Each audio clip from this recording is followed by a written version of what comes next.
মসজিদে না আসুক, বাড়িতে পড়ুক, কিন্তু নামাজ ছাড়ার কোনো সুযোগ আছে কিনা?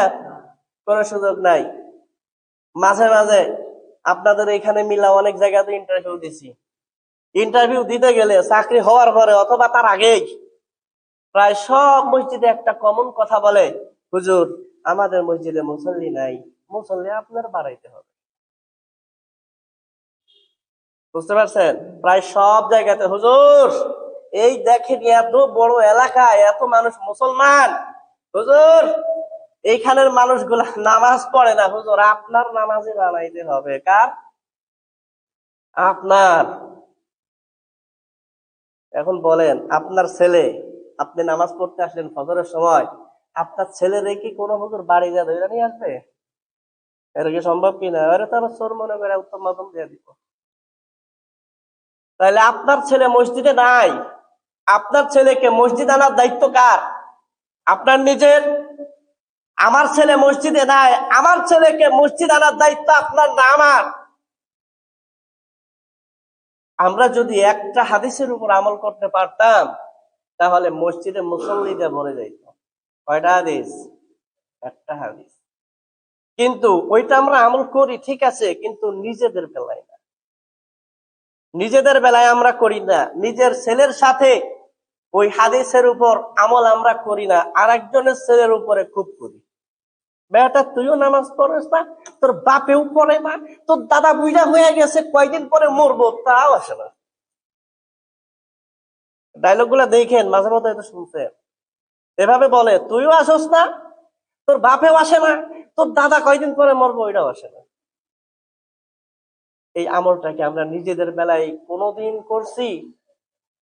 মুসলমান ভাইরা আমার, বন্ধুরা আমার, যেই হাদিসের উপর আমল করলে মসজিদ গুলো আর মুসল্লি শূন্য থাকবে না, 5 ওয়াক্ত নামাজের মধ্যেও মুসল্লি হয়ে যাবে জুমার নামাজের মতো।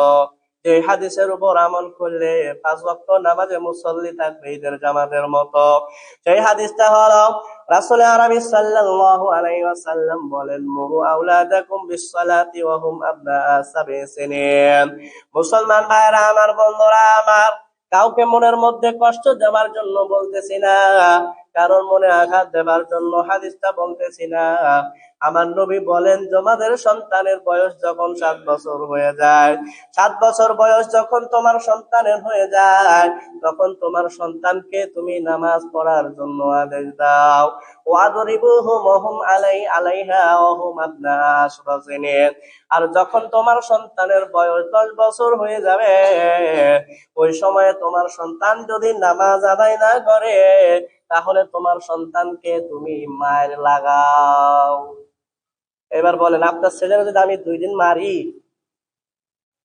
আপনার ছেলে আমি যদি 2 দিন বকা দেই, 2 দিন একটু কড়া কথা বলি, সে গিয়ে যখন আপনার কাছে বলবে, আপনিও বলবেন আরে আমার ছেলে খায় আমার পরে, আমার হুজুর এত টকটক করে কেন? অন্য একজন বলবে, আপনি তাকেও এই কথা বলবেন, আমার ছেলে আমার পরে আমার খায়, আরে তুমি আমার সন্তানকে এত কড়া কথা বলার কে? এটা আরেকজনও বলবে। তাহলে কথা হইল, তাহলে মুসল্লি বাড়বে কিভাবে? মুসল্লি বাড়বে কিভাবে? আপনি ফজরের নামাজ পড়তে আসলেন, আপনার সন্তানকে তো আপনি ঘুমে রেখে আসছেন কম্বলের ভিতরে। আপনি ফজরের নামাজ পড়তে আসছেন, আপনার ভাইকে তো আপনি রেখে আসলেন কম্বলের ভিতরে, আপনার বিবিকে রেখে আসলেন আপনি কম্বলের ভিতরে।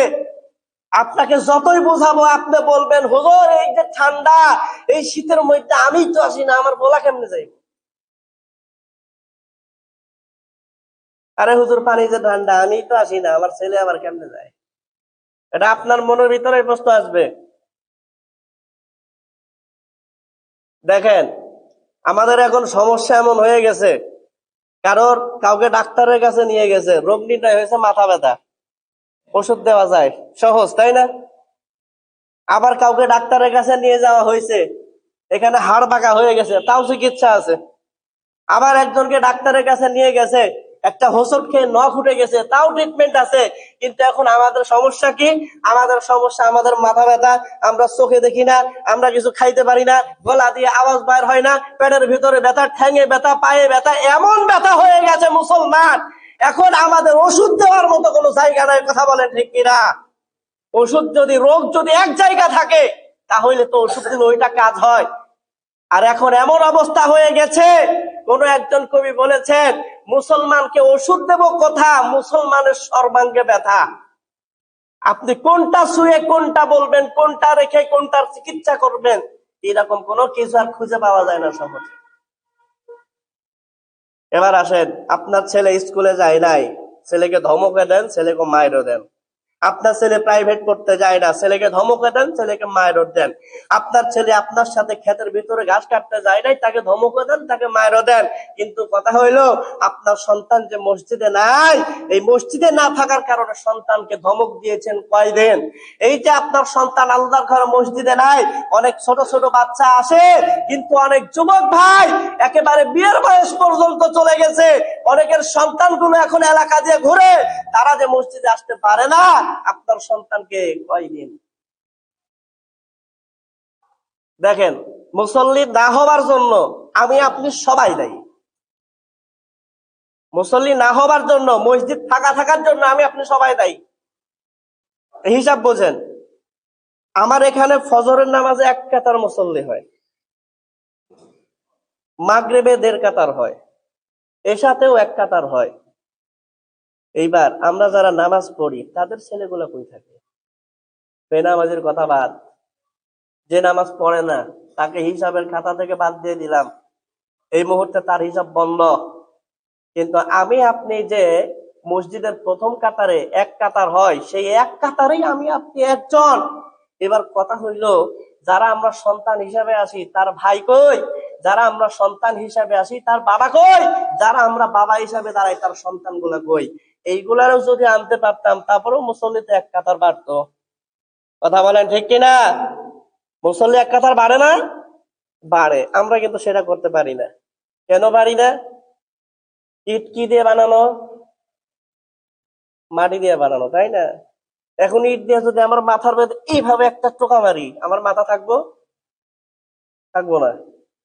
আবার এই যে এখানে পাশের পুকুরে যে কাদা কাদা ভাব, একটু কাদা না যদি এইভাবে মারি, মাথা ফাইটা যাবো গা, হাঁটবো না তো। এখন সমস্যা হচ্ছে, ছেলে পেলের অনেকে শাসন করে ইট বানায়, ইট বানায় শাসন করে। এখন ইট বানায় শাসন করলে ওই সন্তান তো মাথা ফাটাইবই। কিন্তু যদি ওই নরম কাদামাটি ওই সময় যদি আপনি একটু শাসন করে দিতেন, নিজেও যদি একটু কষ্ট করে আসতেন, যে বাজান চলো নামাজ পড়ে আসি, এটা তো আল্লাহ ফরজ করছেন, আপনার সন্তানও নামাজি হইতো, আপনি নিজেও নামাজি হইতেন। অনেক সময় অনেক মা এসে তাদের সন্তানকে তারা সকালবেলা দিয়ে যায় মক্তবে পড়ার জন্য, অনেকের মা এসে সন্তানগুলাকে জোর করে দিয়ে যায় মসজিদ পর্যন্ত।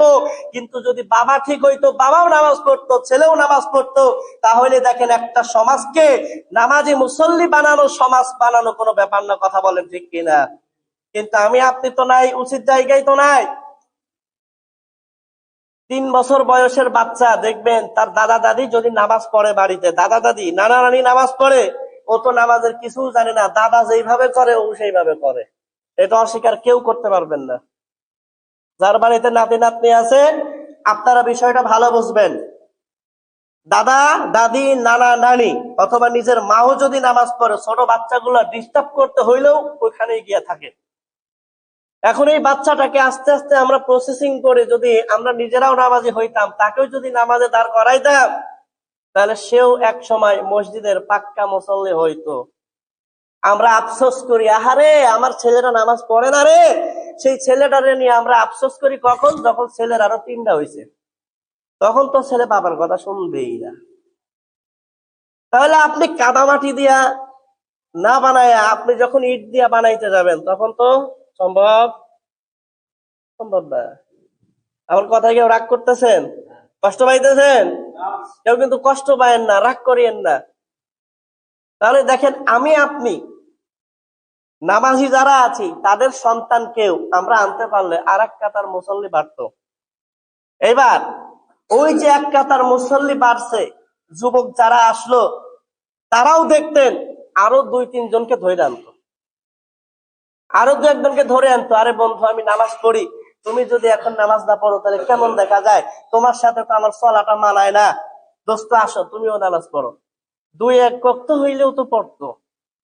কিন্তু আমরা প্রত্যেকে এই হায়াত